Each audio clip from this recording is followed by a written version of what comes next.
Over the last several months, Ukraine has been undermining Vladimir Putin by chipping away at one of the key promises he made to the Russian people. Now, this promise was never made explicitly, at least not to my knowledge, but it was always an implicit promise between Vladimir Putin and the Russian people that he could continue waging his war. He could continue killing innocent people in Ukraine. He could continue bombing Ukrainian cities, including apartment buildings and hospitals, and he could even continue sending Russian soldiers to the front who chose to go there, so long as the Russian people themselves were never forced to actually feel the impact of those actions. The implicit promise was that as long as Russians, particularly those Russians who live in Moscow and St. Petersburg, don't have to deal with the consequences of the war, they would continue to support the war, and they would continue to support Vladimir Putin and his regime that were being built on the back of the war. But that implicit promise has now been broken. And it's been broken rather intentionally by Ukraine, who is now undergoing a concerted effort to make the average Russian feel the effects of the war. The campaign I'm talking about has been ongoing in a focused way for several months now. It started with strikes on Russian energy resources and Russian logistics lines.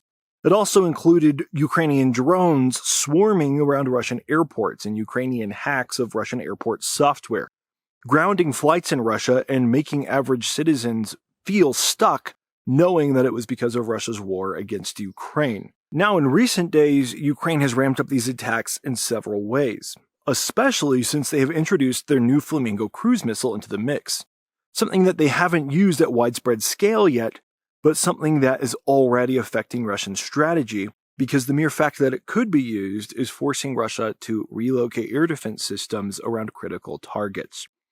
This is allowing more and more Ukrainian drones to get through, even if Flamingos themselves are not yet flying. And these Ukrainian drones are absolutely devastating many aspects of the Russian economy.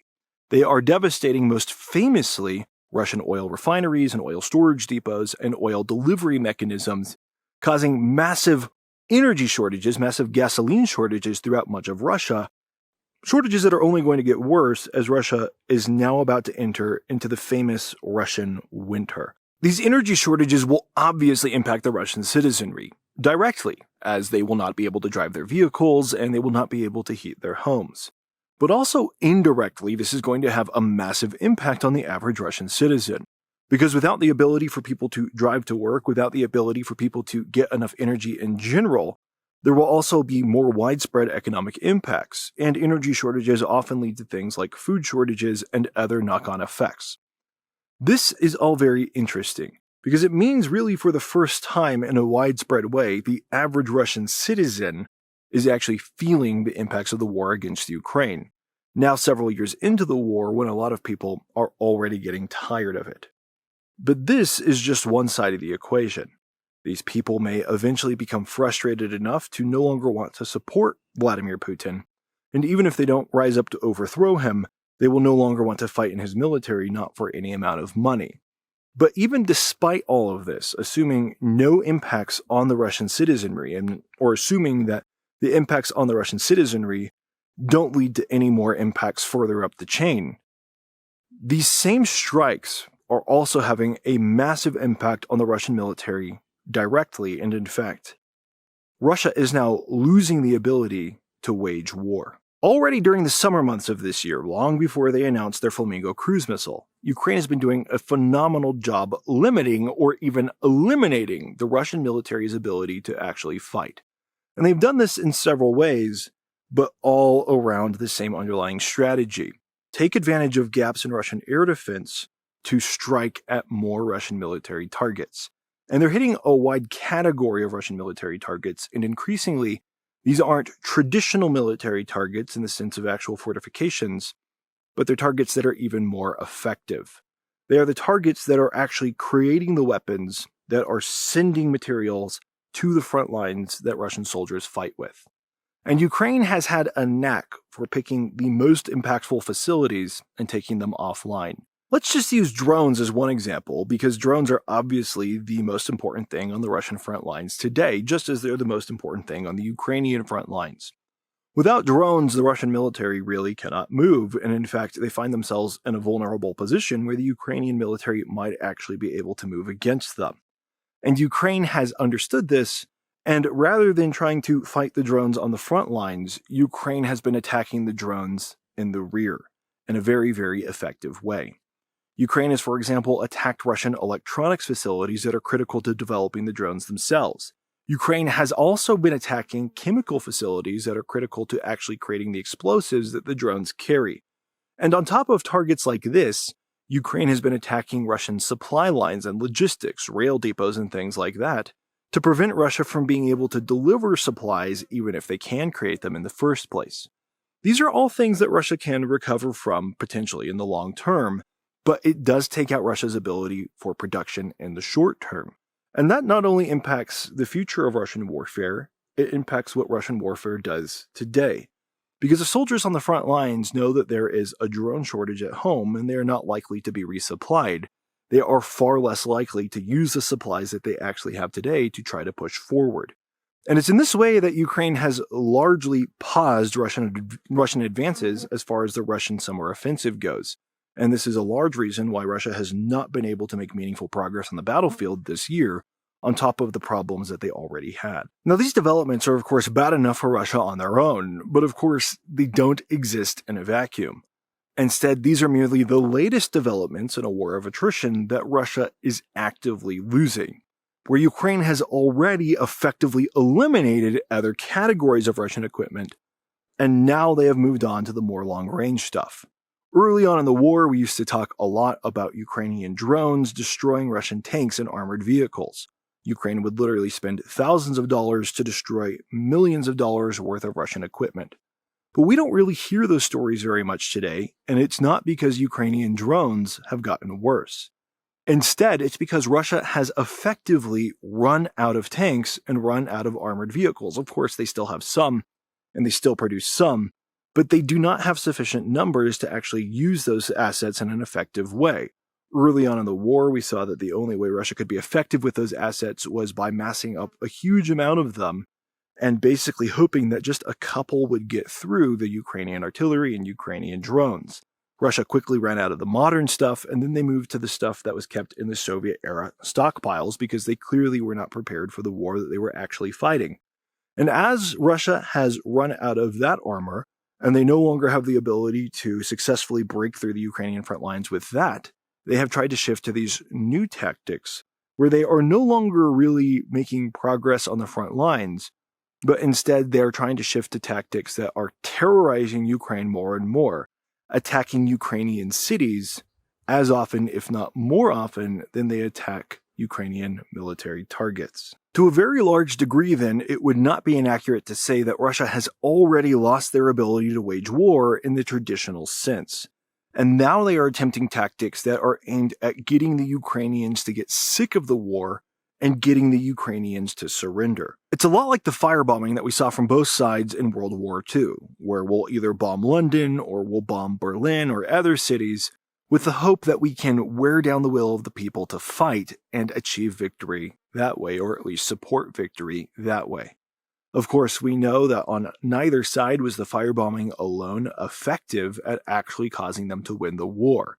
Instead, the war was only won by actual military actions on the ground. The firebombing may have had an impact on those military actions on the ground, but it was the military actions on the ground that were actually ultimately successful. And so because Russia is resorting to firebombing type tactics, after it's already been proven that they have exhausted their military force on the ground, it is unlikely that these tactics will actually be effective in the sense of helping Russia win the war. They will only be effective in prolonging the war and raising the cost of the war. But the good news is that even in this area, Russia is also actively losing their ability to fight. The reason that Russia has been able to effectively bomb Ukrainian cities despite air defenses is really only because Russia has been sending massive air assaults, with a huge number of missiles or drones at the same time to overwhelm Ukrainian systems. And a lot of times these drones are decoys designed to clutter the Ukrainian airspace and to distract from the anti-aircraft measures. So even though most of the stuff doesn't get through, Some of it effectively does. However, Ukraine has recently developed countermeasures that are working very well against this Russian strategy, reducing the impact of the firebombing that Russia can do, which in and of itself was never going to be sufficient. Ukraine has been developing cheap interceptor drones that can actually intercept a lot of these Russian air assaults at a very low cost. Previously, Ukraine had to use very expensive anti-aircraft missiles. Now Ukraine can use much cheaper drone interceptors to make Russia's large-scale assaults a lot less effective. And the key point here is that for Ukraine to produce these interceptors is much cheaper than for Russia to produce the stuff that they're sending over, meaning that Ukraine is able to wear down the Russian economy over time, even as Russia assaults them. Even more than this, as Ukraine gets better and better and better at those strikes within Russia that I mentioned at the beginning of this video, Ukraine is also getting better at countering that side of the equation of Russian attacks against them.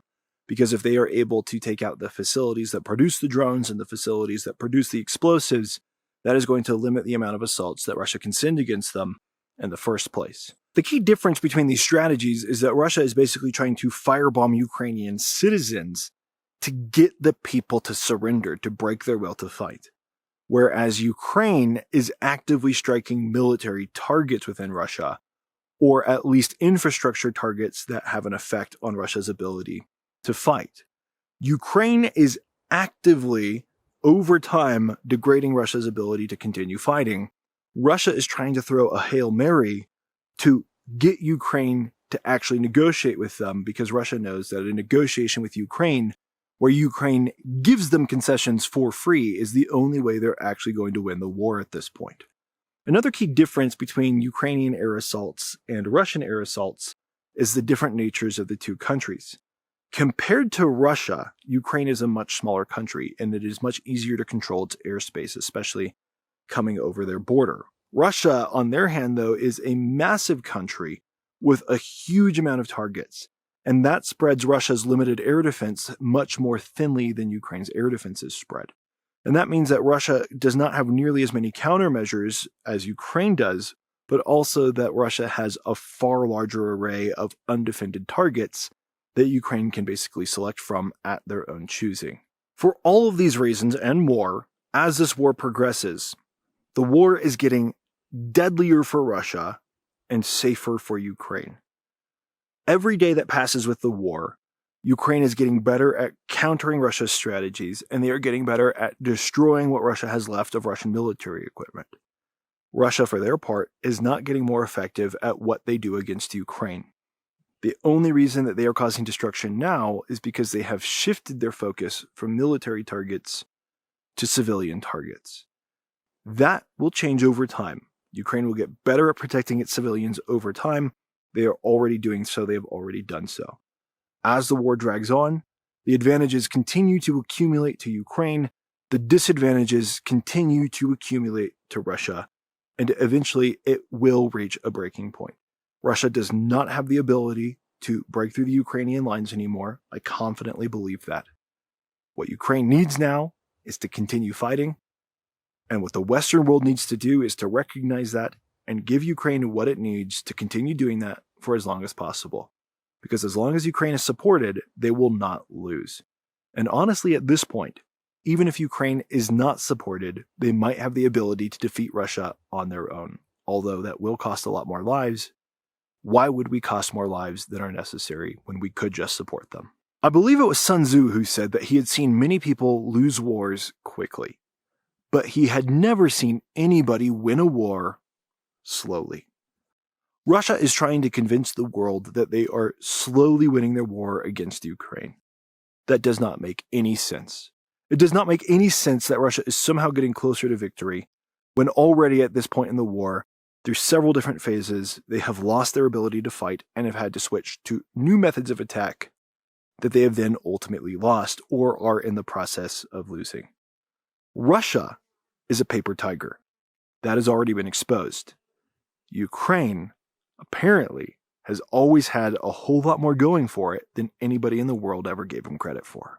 If you've watched this far in the video, it probably means that you've either learned something new or several new things, or at least gotten value out of the video. If that's the case, please don't forget to like this video and subscribe to the channel. Both of those things are completely free and they only take a second, but they help me out a lot. And if you want to support the channel even more, there are links in the description by which you can do so. Consider becoming a patron or a YouTube channel member. All of those things are completely voluntary, but they do help me out a lot, and your support helps keep me going and filming more videos like this one.